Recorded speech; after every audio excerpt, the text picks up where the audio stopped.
Namaste Starlights. This is Kamala. I'm a human. I am a licensed professional counselor and I'm a certified spiritual coach. So I officially went full time with my private practice business January 1st, and I wanted to give a 1 month follow up. A quick backstory: I filed the LLC for my practice. It was around this time last year. So I've had my LLC for about a year, and I started seeing clients through my private practice around like April of last year as well. So not a full month seeing clients through the practice yet, or excuse me, a full year. And I kind of did that, and I built up a caseload through there. And when I felt confident enough and felt I was secure enough, I put in my notice at the job I had at the time. I put in my notice at the end of October, so it was a 2 month notice.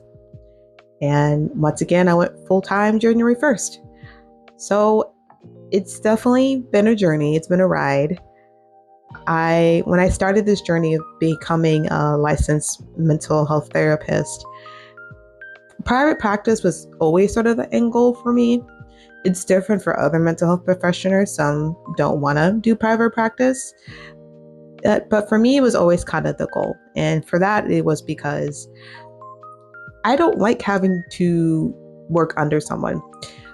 I obviously had to do it during my time unlicensed and getting my hours for licensure.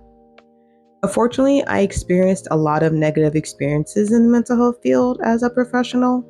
And that's not to stare at people who want to get into this field or who are unlicensed. But it was hard, and I can make another video about my journey.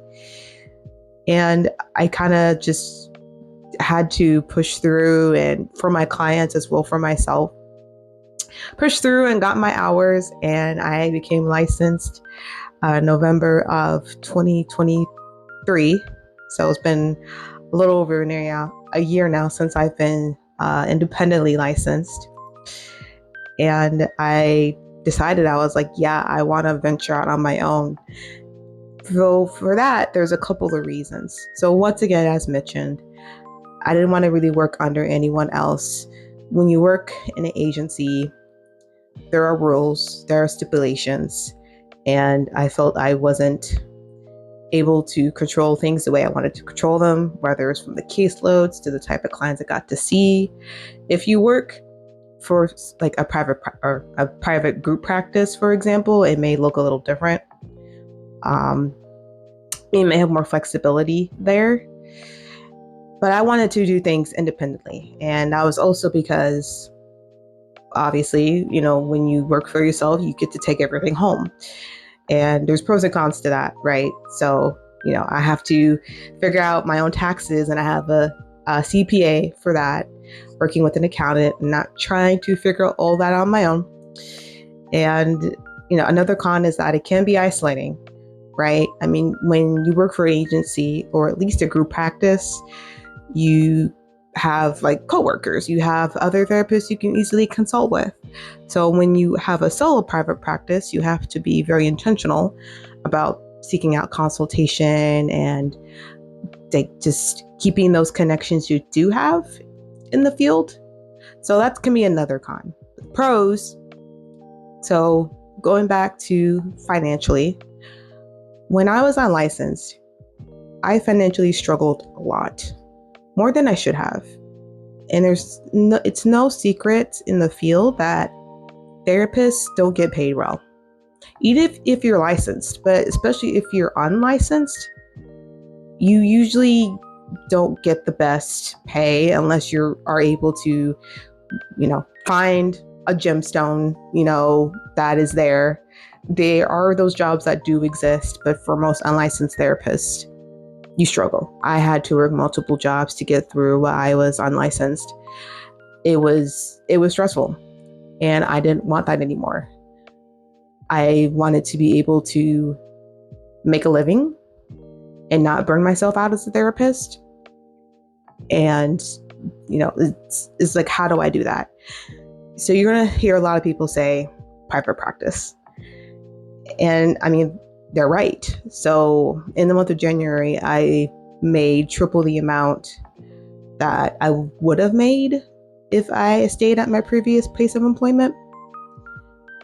Now, there's factors that go into that too, right? So one is taxes. So I have to make sure to set aside um, enough to do taxes. So that way I'm not in the red and having to owe the IRS an insane amount of money.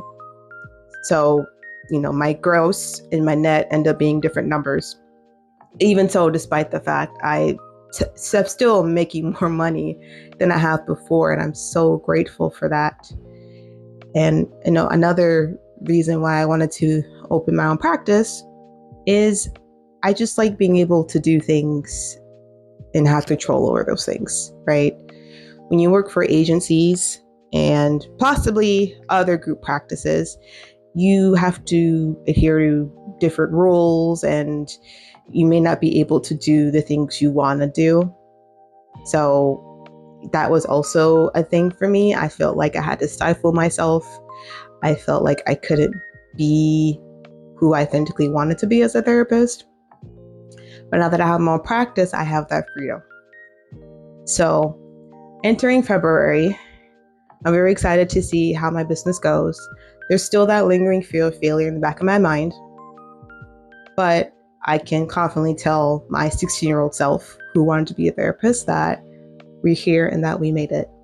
So if you have any questions, whether you're another mental health professional thinking about private practice or just curious overall, feel free to leave a comment. So 1 month update, looking pretty good, and I'm glad I took the leap, even though it was scary. Sometimes you got to do things scared.